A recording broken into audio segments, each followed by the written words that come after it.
तो अभी तक हमने चैप्टर 5 में 230 क्वेश्चन तक कवर कर लिए money and banking financial institution में। अब 231 से देखेंगे। इसमें क्वेश्चन है, वह न्यूनतम दर जिसके नीचे बैंकों को धन ऋण पर देने की अनुमति नहीं है भारतीय रिजर्व बैंक द्वारा निर्दिष्ट कुछ मामलों को छोड़कर डैश कहलाते हैं। तो ये बेस रेट कहलाते हैं। आधार दर, बेस रेट। रेपो दर, वह दर जिस पर आरबीआई बैंकों को धन उधार देता है उसको रेपो दर बोलते हैं। निम्नलिखित में से किसे वर्ष 1956 में भारत सरकार द्वारा सभी मौजूदा निजी क्षेत्र की जीवन बीमा कंपनियों को राष्ट्रीयकरण करके स्थापित किया गया था?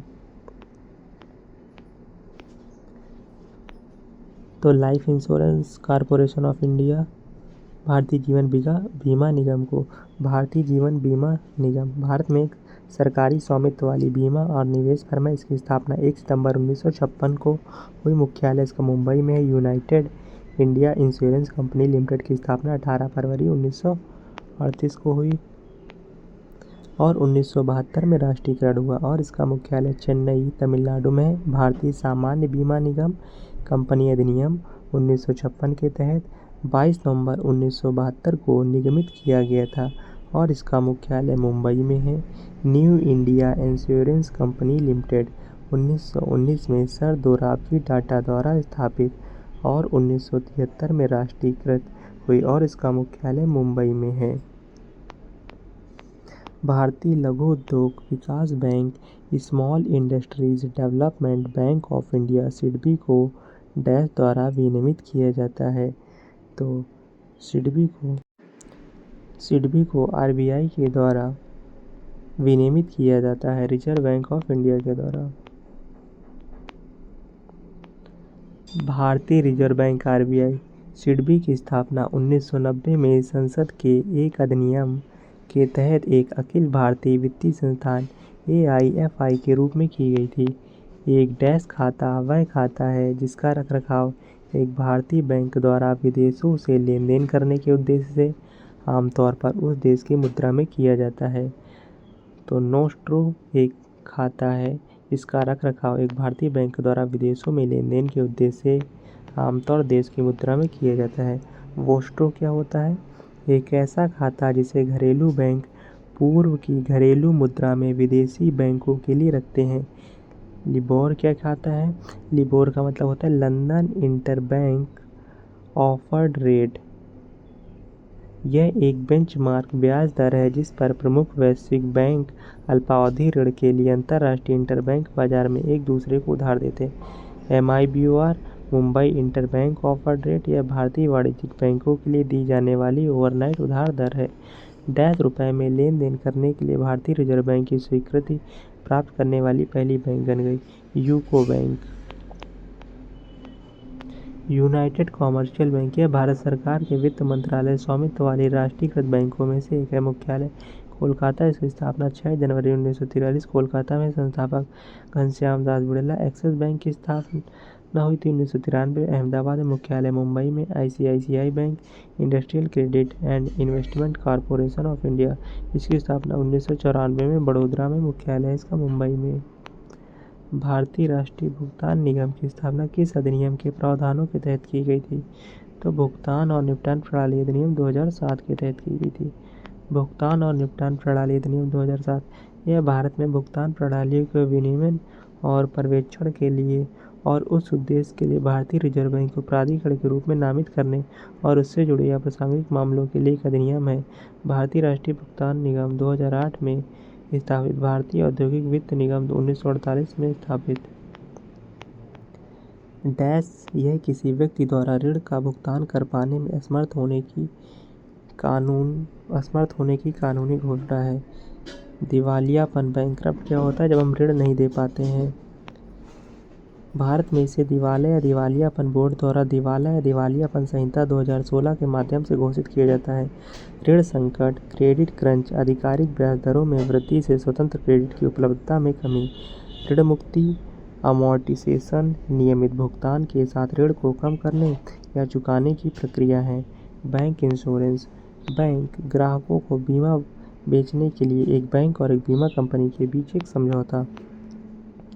एक बैंक जिसकी प्रदत्त पूंजी डैश और उससे अधिक है वह आरबीआई अधिनियम 1934 आरबीआई एक्ट 1934 में सूचीबद्ध किए अनुसार अनुसूचित बैंक श्रेणी के लिए अर्हता प्राप्त करता है 5 लाख से या उससे अधिक है 5 लाख रुपये। भारतीय रिजर्व बैंक आरबीआई अधिनियम 1934 द्वारा स्थापित 1 अप्रैल 1935 यह सभी भारतीय बैंकों को नियंत्रित करता है और इसे बैंकों का बैंक के रूप में भी जाना जाता है। एक प्रकार का ऋण जो उधारकर्ताओं को प्रारंभिक चरणों में कम भुगतान करने की अनुमति प्रदान करता है, लेकिन परिपक्वता पर शेष राशि का एक मुश्त राशि लंप सम के रूप में पुनर्भुगतान के रूप में जाना जाता है। तो बैलून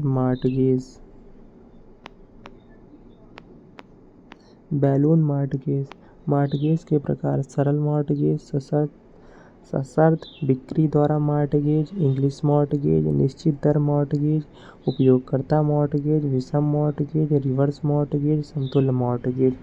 आय संवेदनशील पुनर्भुगतान योजना निम्न आय वाले उधारकर्ताओं के लिए उपलब्ध है जिनके पास संघीय परिवार शिक्षा ऋण FFEL कार्यक्रम ऋण पे डे लोन एक प्रकार का अल्पकालिक उधार है जहां एक ऋणदाता उधार लेने वाला की आय के आधार पर उच्च ब्याज क्रेडिट का विस्तार करेगा।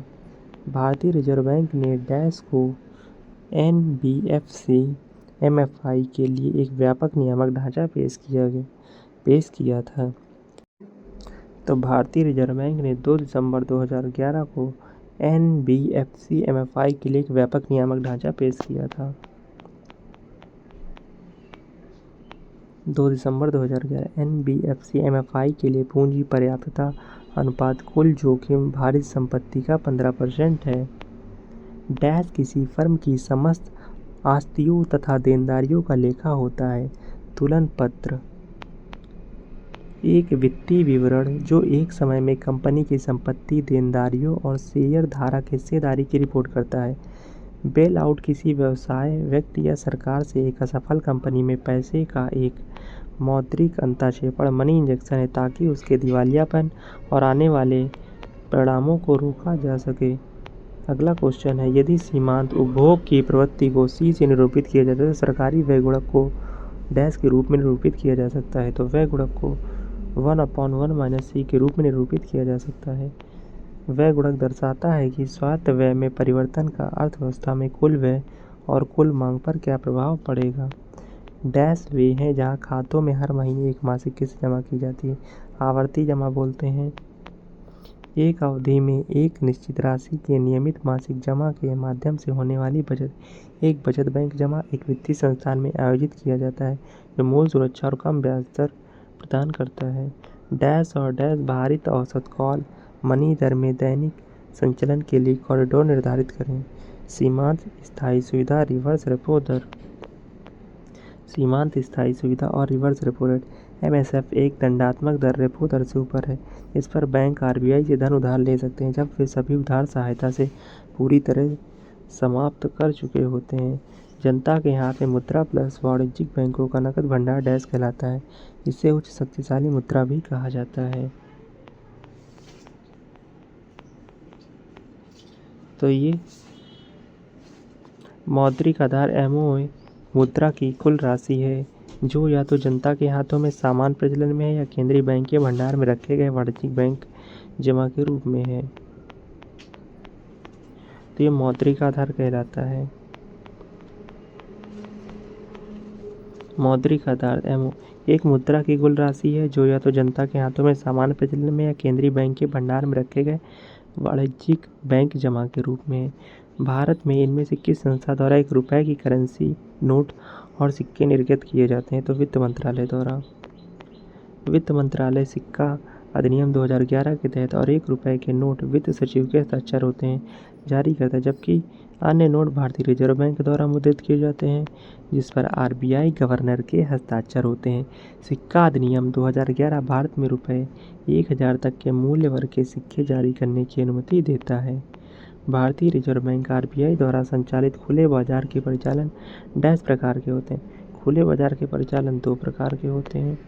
खुले बाजार के परिचालन, बैंकिंग प्रणाली में पैसे का विस्तार या अनुबंध करने और ब्याज दरों को प्रभावित करने के लिए केंद्रीय बैंक की खरीद या सरकारी प्रतिभूतियों की बिक्री को संदर्भित करता है। दो प्रकार, एक मुफ्त खरीदारी स्थायी होती है और इसमें सरकारी प्रतिभूतियों की एक मुफ्त बिक्री या खरीद शामिल होती है। पुनर्खरीद समझौता सरकारी प्रतिभूतियों में डीलरों के लिए अल्पकालिक उधार का एक रूप है। किसी विशेष समय में जनता के बीच प्रचलन में रहने वाले धन के कुल स्टॉक को क्या कहा जाता है? मुद्रा आपूर्ति, मनी सप्लाई कहा जाता है। मुद्रा आपूर्ति किसी देश की अर्थव्यवस्था में मापी गई तिथि पर सभी मुद्रा और अन्य तरल साधन है। मनी ऑर्डर एक प्रमाण पत्र है जो आमतौर पर एक सरकार या बैंकिंग संस्थान द्वारा जारी किया जाता है, जो कथित तौर पर प्राप्तकर्ता की मांग पर नकद प्राप्त करने की अनुमति देता है। वाणिज्यिक बैंक अपनी जमा राशि आरबीआई के पास रखते हैं। इन जमाओं को डैश कहा जाता है। इन जमाओं को भंडार कहा जाता है। देयता एक ऐसी वस्तु है जिस पर किसी व्यक्ति या कंपनी का बकाया होता है, आमतौर पर एक राशि। ऋण या अन्य संस्था द्वारा किए गए ऋण का एक रूप है। विरासत एक वित्तीय शब्द है जो किसी की मृत्यु के बाद व्यक्तियों को दी गई संपत्ति का वर्णन करता है। एनबीएफसी एमएफआई के लिए व्यक्तिगत ऋणों हेतु न्यूनतम और अधिकतम ब्याज दर के बीच अधिकतम अनुमेय डैश अंतर है, 4% से अधिक नहीं हो सकता है। एनबीएफसी एमएफआई के लिए व्यक्तिगत ऋणों हेतु न्यूनतम और अधिकतम ब्याज दर 4% से अधिक नहीं हो सकती है। एनबीएफसी समय समय पर आरबीआई द्वारा निर्धारित उच्चतम दर से अधिक ब्याज दरों की पेशकश नहीं कर सकती है। वर्तमान सीमा 12.5% प्रति वर्ष है। डैश वह मुद्रा है जिसे भुगतानकर्ता और प्राप्तकर्ता के बीच विश्वास के कारण विनिमय के माध्यम के रूप में स्वीकार किया जाता है। तो प्रत्ययी मुद्रा वह मुद्रा है जिसे भुगतानकर्ता और प्राप्तकर्ता के बीच विश्वास के कारण विनिमय के माध्यम के रूप में स्वीकार किया जाता है। प्रत्ययी मुद्रा, फिड्यूशियरी मनी, साख मुद्रा, क्रेडिट मनी एक ऐसी व्यक्ति के खिलाफ भविष्य के मौद्रिक दावे को संदर्भित करता है जिसने सामान और सेवाओं को खरीदने के लिए क्रेडिट सुविधा का उपयोग किया। पूर्ण मूल्य मुद्रा, फुल बॉडीड मनी से तात्पर्य धन की किसी भी इकाई से जिसका आंतरिक मूल्य और अंकित मूल्य बराबर है। निम्नलिखित में से किसे भारत में सूक्ष्म वित्त संस्थानों के 100 नियामक उत्पत्ति के रूप में नामित किया गया है? तो साधन सामुदायिक विकास वित्त संस्थान का संघ को भारत में माइक्रो फाइनेंस संस्थानों के लिए 100 नियामक संगठन के रूप में नामित किया गया है। एक क्षेत्रीय ग्रामीण बैंक में भारत सरकार का हिस्सा डैश है तो 50% है। प्रायोजित बैंक का हिस्सा 35% और राज्य सरकार का हिस्सा 15% है। क्षेत्रीय ग्रामीण बैंक की स्थापना 2 अक्टूबर 1975 को हुई थी। क्षेत्रीय ग्रामीण बैंक आरआरबी सरकारी स्वामित्व वाले अनुसूचित वाणिज्यिक बैंक है। अनुसूचित बैंक वे बैंक है जो भारतीय रिजर्व बैंक अधिनियम 1934 की दूसरी अनुसूची में सूचीबद्ध हैं। निम्नलिखित में से कौन भारत का पहला विकास बैंक था? भारतीय औद्योगिक वित्त निगम। भारतीय औद्योगिक वित्त निगम की स्थापना 1 जुलाई 1948 को हुई थी। राष्ट्रीय आवास बैंक की स्थापना 9 जुलाई 1988 को हुई थी। भारतीय निर्यात आयात बैंक की स्थापना मार्च 1982 में हुई थी। भारतीय औद्योगिक विकास बैंक की स्थापना 1 जुलाई 1964 को हुई थी। ग्रामीण ऋण पर डैश की सिफारिशों पर क्षेत्रीय ग्रामीण बैंक की स्थापना की गई थी। नरसिम्हम समिति की सिफारिशों पर क्षेत्रीय ग्रामीण बैंक की स्थापना की गई थी। नरसिम्हम समिति रेखीय समिति करदाताओं और कर संग्रहकर्ताओं के बीच समस्याओं से निपटने के लिए एक न्यायाधिकरण की स्थापना की जानी चाहिए। केलकर समिति भारत में मौजूदा सार्वजनिक निजी भागीदार पीपीपी मॉडल का अध्ययन और मूल्यांकन करने के लिए स्थापित एक समिति थी। भारतीय रिजर्व बैंक द्वारा वर्ष डैश में स्वच्छ नोट नीति की घोषणा की गई। 1999 में स्वच्छ नोट नीति की घोषणा की गई। रिजर्व बैंक की स्वच्छ नोट नीति का उद्देश्य नागरिकों को अच्छी गुणवत्ता वाले मुद्रा का नोट और सिक्के देना है, जबकि कटे फटे नोट वापस ले लिया जाता है। भारत में प्रतिभूति अपीली न्यायाधिकरण सैट की स्थापना किस वर्ष की गई थी? तो 1992 में सैट की स्थापना की गई थी। प्रतिभूति अपीली न्यायाधिकरण मुख्य रूप से सेबी, भारतीय प्रतिभूति और विनिमय बोर्ड या सेबी अधिनियम 1992 के तहत एक न्याय निर्णायक अधिकारी द्वारा पारित आदेश के खिलाफ अपील सुनने के लिए निर्देशक स्थापित किया गया था। आरबीआई भारतीय रिजर्व बैंक के केंद्रीय निदेशक मंडल को डैश की वर्षों की अवधि के लिए नियुक्त नामांकित किया जाता है। 4 वर्ष की अवधि के लिए नामांकित किया जाता है निदेशक मंडल को। आरबीआई वित्त मंत्रालय के अधिकार क्षेत्र में भारत का केंद्रीय बैंक और नियामक निकाय है। यह भारतीय रुपये के मुद्दे और आपूर्ति और भारतीय बैंकिंग प्रणाली के नियमन के लिए जिम्मेदार है। इंपीरियल बैंक ऑफ इंडिया के राज्य के स्वामित्व में पारित होने के बाद भारतीय स्टेट बैंक को किस वर्ष बनाया गया था? तो भारतीय स्टेट बैंक को 1955 में बनाया गया था। भारतीय स्टेट बैंक का मुख्यालय स्टेट बैंक भवन, नरीमन पॉइंट, मुंबई में है। भारतीय रिजर्व बैंक ने अप्रैल 1947 तक डैश के लिए केंद्रीय बैंक के रूप में भी काम किया। तो म्यांमार बर्मा के लिए केंद्रीय बैंक के रूप में भी काम किया 1947 तक। बर्मा के लिए केंद्रीय बैंक बर्मा म्यांमार 1937 में भारतीय संघ से अलग हो गया, लेकिन रिजर्व बैंक ने बर्मा पर जापानी कब्जे और बाद में 1947 तक बर्मा के लिए केंद्रीय बैंक के रूप में कार्य करना जारी रखा।